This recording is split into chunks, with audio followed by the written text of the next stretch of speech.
Pastaruoju metu Lietuvos studentai ypač nerimauja dėl studijų kokybės. Vieniems jie atrodo puikiai, o kitiems ne. Galiausiai išgirdę, kad viena aukštoji mokykla gauna vadinamąją akreditaciją, o kita ne, studentai susimąsto ir dėl savosios aukštosios mokyklos studijų kokybės. Tad kaip yra iš tikrųjų, kas yra studijų kokybės vertinimas ir kaip atrodo kokybiškos studijos. Akivaizdu, kad Lietuvos aukštojo mokslo sistemoje yra nemažai spragų. Anot Klaipėdos universiteto studentų sąjungos prezidentės Aurimos Švedaitės, išsprendus vienas problemas, iškyla kitos.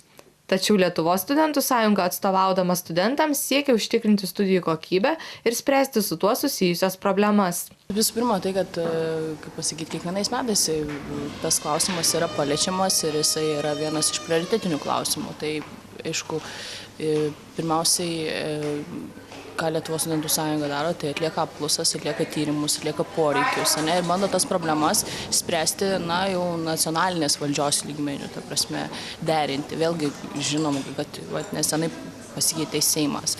Vėl žiūrės, kas bus, ką jie siūlo. Tos toksai yra derybinis daugiau klausimas. Ką daro, tai pasakyti taip, irgi vėl vienareikšmiškai, tai tikrai sunku, nes tai yra labai tokie, platus klausimai. Bet tie procesai, aišku, visą laiką jie juda į priekį.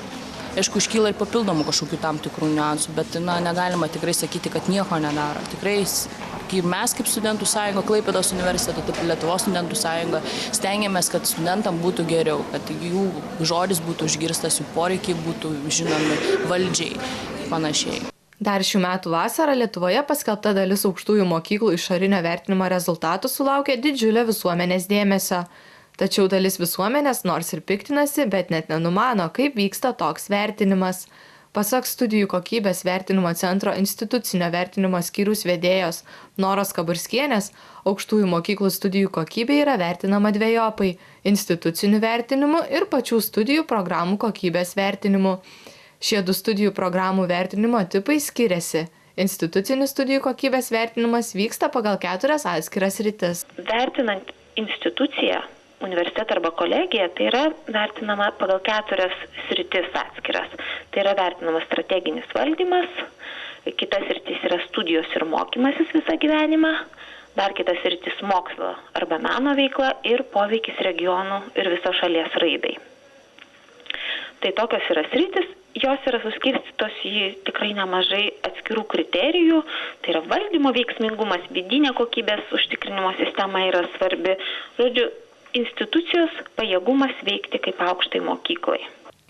Vertinant pačią studijų kokybę yra atsižvelgiama į 6 sritis, nustatytas Lietuvos Respublikos švietimo ir mokslo ministerijos. Kas sudaro programą? Tai yra studijų dalykai, moduliai, jų nuoseklumas, kaip jie atitinka studijų pakopą, tai yra bakalauro magistrą, ar nesikartoja, ar tinka tai pakopai, ar aktualus studijų turinys. Toliau yra vertinamas personalas, tai yra pagal teisės aktų reikalavimus yra formalūs reikalavimai ir toliau yra žiūrima pagal mokslinę veiklą, tai yra dėstytojų kompetencija, būtent ypatingai kreipiamas dėmesys dėstant magistrantūroje, tai būtent ar sutampa dėstytojų mokslinės veiklos kryptis ir jų dėstomi dalykai, nes vis dėlto magistrantūra yra orientuota į mokslinę veiklą. Todėl tai yra labai svarbu. Taip pat yra vertinami materialieji ištekliai, tai yra patalpos, įvairi laboratorija, laboratorinė įranga, metodiniai ištekliai, bibliotekoje, vadovėliai, knygos, metodinė pagalba. Toliau yra vertinama studijų eiga. Tai yra priėmimas į studijas, ar reikalavimai yra pagrįsti, čia turbūt daugiau liečia antrąją pakopą, nes į bakalaurą priimama pagal vieningą sistemą. Toliau, kaip studentai dalyvauja moksliniai, meniniai veikloj, tarptautiškumas programos be abejo labai svarbus tiek studentų, tiek dėstytojų. Toliau vertinimo sistema, tai yra kaip studentų pasiekimai yra vertinami. Ar yra žinomi kriterijai iš anksto, ar viešai jie yra paskelbti. Toliau taip pat yra atsižvelgiama į absolventų profesinę veiklą, ar jinai atitinka programo lūkesčius ar ne. Pasak Noros Kaburskienės, tiek institucinio, tiek studijų programų kokybės vertinimo tikslas yra bendras – nustatyti, ar aukštoji mokykla yra pajėgi kokybiškai veikti ne tik dabar, bet ir ateityje. Norint užtikrinti studijų kokybės vertinimo skaidrumą, vertintojų grupę sudaro ne tik studijų kokybės vertinimo centro atstovai, bet ir tokių vertinimo agentūrų atstovai iš užsienio, taip pat įvairiausių profesinių sąjungų darbuotojai. Labai svarbu, kad vertinant tam tikrą studijų sritį, tikrintojų grupėje būtų tos srities specialistas. Taip pat kiekvienoje iš vertinimo grupių yra ir po studentą, kurį studijų kokybės vertinimo centrui siūlo Lietuvos studentų sąjunga. Kasmet yra sudaromi Lietuvos ir pasaulio aukštųjų mokyklų reitingai. Lietuvoje geriausiai žinoma aukštųjų mokyklų reitingą sudaro žurnalas Veidas. 2012 m. šio reitingo duomenimis geriausiųjų trejetuką sudaro Vilniaus universitetas, Vytauto Didžiojo ir Mykolo Riomerio universitetai. Pasaulio universitetų reitingų sudarinėja įvairios bendrovės. Webometrics Ranking of World Universities duomenimis pasaulyje geriausių trejetą sudaro Harvardo universitetas, Mančesterio technologijos institutas ir Stanfordo universitetas.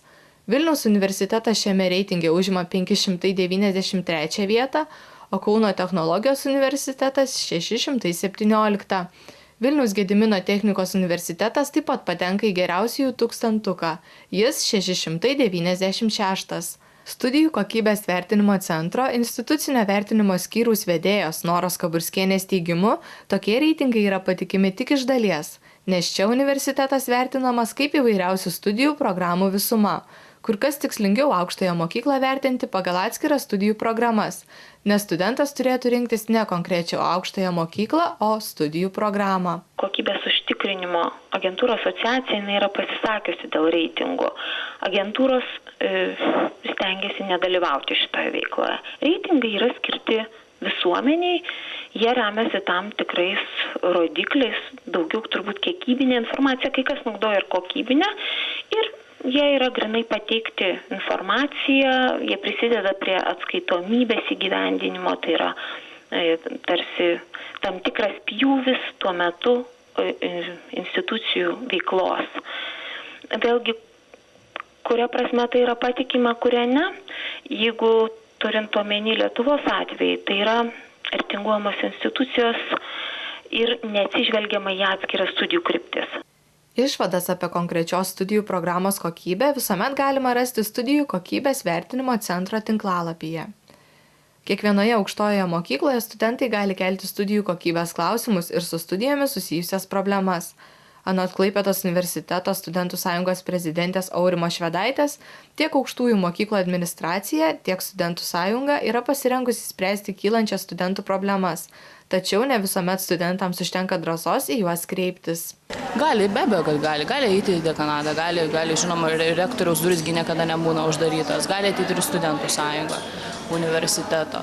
Aišku, kad gali, įvairiais būdais gali, čia jau, kaip sakant, fantazijos reikalas arba, kitą kartą ir drąsos jau klausimas, nes ne visi studentai išdrįsta taip sakyti, arba jeigu, sakykime, susitinkė su studentu, pasikalbėti tiesiog, taip, tarkime, tai jis išsako daug daugiau negu, pavyzdžiui, nuėjęs, sakykime, pas dekaną arba pas rektorių, arba ten, sakykime, kažkur viešoje erdvėje. Kaip dažnai jie tai daro? Tai, aišku, mūsų studentai, sakyčiau, šiek tiek pasivokę yra, galėtų tikrai aktyviau reikštis. Bet, aš taip galvoju, kadangi reforma startavo prieš 4 metus, tai aš manau, dar tik yra tik ta viso to pradžia. Tikiuosi, kad praėjus dar tiek pat metų bus kur kas geriau ir studentai tikrai aktyviau išsakys savo nuomonę ir išsakys savo poreikius. Akivaizdu, kad kiekvienas studentas gali prisidėti prie studijų kokybės gerinimo. Laida Universitetai LT linki ne tik atkreipti dėmesį į esamas problemas, bet ir nepamiršti jas spręsti, tai prisidedant prie geresnės aplinkos studijuojant.